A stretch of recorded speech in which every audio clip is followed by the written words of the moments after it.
Hello everyone, and welcome to the video lecture on neurology. I'm Aaron Feinstein from the Yale University School of Medicine.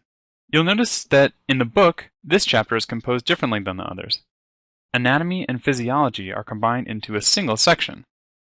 Hopefully you'll see during the course of this lecture that the anatomy and physiology in the nervous system are very closely linked. Our first topic is the origin of the central and peripheral nervous system. Most cells in the central nervous system are derived from neuroectoderm. An exception to this rule is the microglia. Microglia originate from the mesoderm. The peripheral nervous system and Schwann cells are derived from the neural crest cells. We're going to talk a lot today about neurons. Neurons are also known as nerve cells, and they're the most important thing that we'll discuss in the nervous system.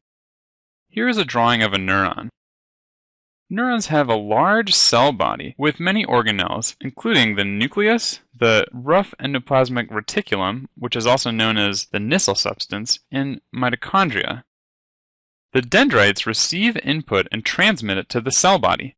The information from multiple different dendrites is summated here at the axon hillock and is transmitted to the periphery by axons that may or may not be myelinated. You can see the myelin sheath here.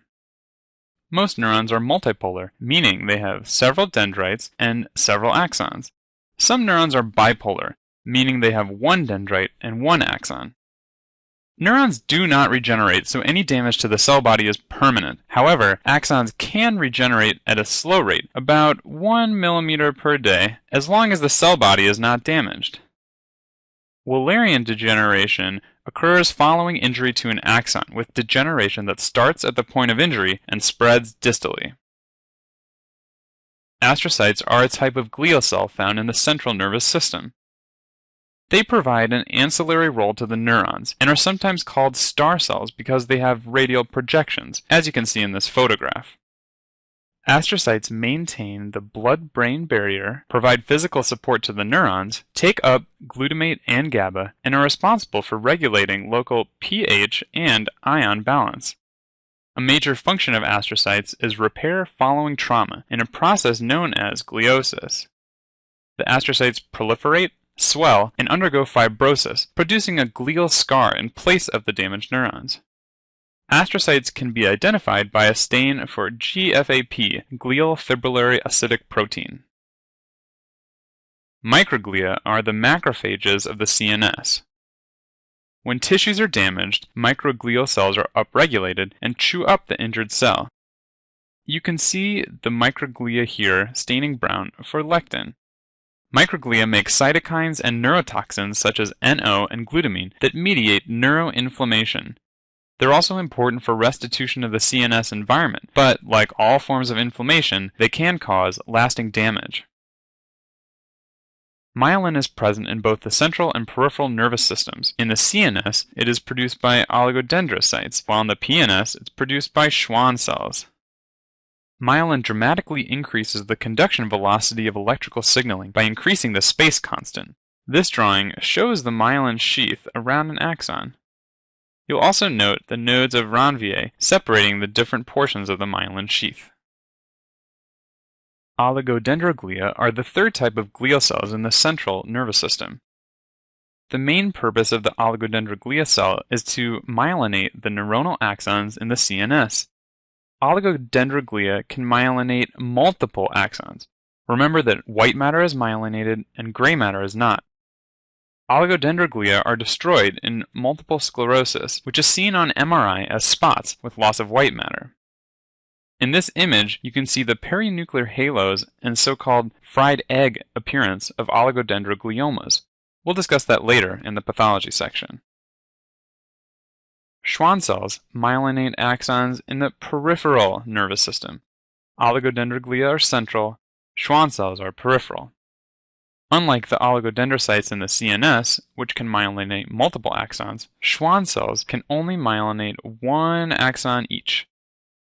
Schwann cells are destroyed in the Guillain-Barré syndrome, and a very common tumor of Schwann cells is the so-called acoustic neuroma, which is more accurately described as vestibular schwannoma. There are multiple sensory receptors underneath our skin that mediate touch, pain, vibration, and other senses. All of these sensory receptors are activated by certain mechanical stimuli. The mechanical stimuli are then transduced into electrical signals, which synapse with afferent neurons in the spinal cord, specifically either the dorsal column medial lemniscus pathway or the spinothalamic tract, depending on what the messages encode. Nociceptors contain free nerve endings. A-delta nerve fibers are myelinated and encode painful mechanical stimuli, like a sharp pricking pain. The C fibers are unmyelinated and respond to hot-cold stimuli as well as blunt trauma. The delta fibers encode fast first pain, while C fibers encode longer-lasting, dull second pain. Meissner's corpuscles are large, myelinated fibers found in the dermis of hairless skin, such as in the fingertips and lips. They have small receptive fields, so they are mostly found where fine touch is especially good.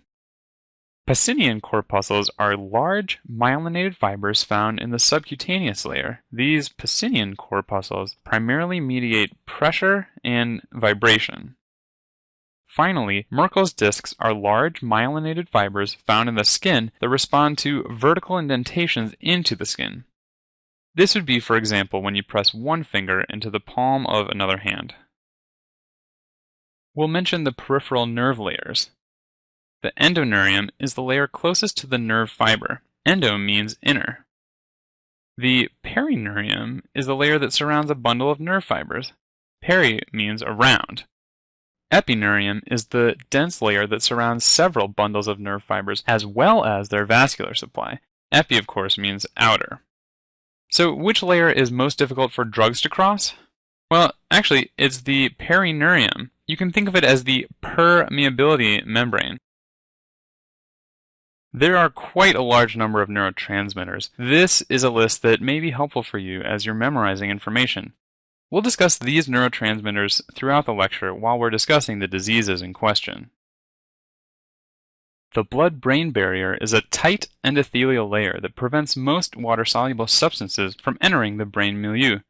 It is composed of a layer of endothelial cells along the vasculature with tight junctions. Surrounding the endothelial layer, there is a basement membrane, and astrocytes form foot processes surrounding the basement membrane in order to further support the barrier. Some substances, like glucose and amino acids, can enter or leave the brain through active transporters in the endothelium. Lipid-soluble substances can diffuse across the blood-brain barrier, and this is why some drugs are able to enter the brain. There are some specialized regions of the brain where there is increased permeability to the external environment. The most notable region is the area postrema, which is in the caudal wall of the fourth ventricle in the medulla. This is important because it is the vomiting center.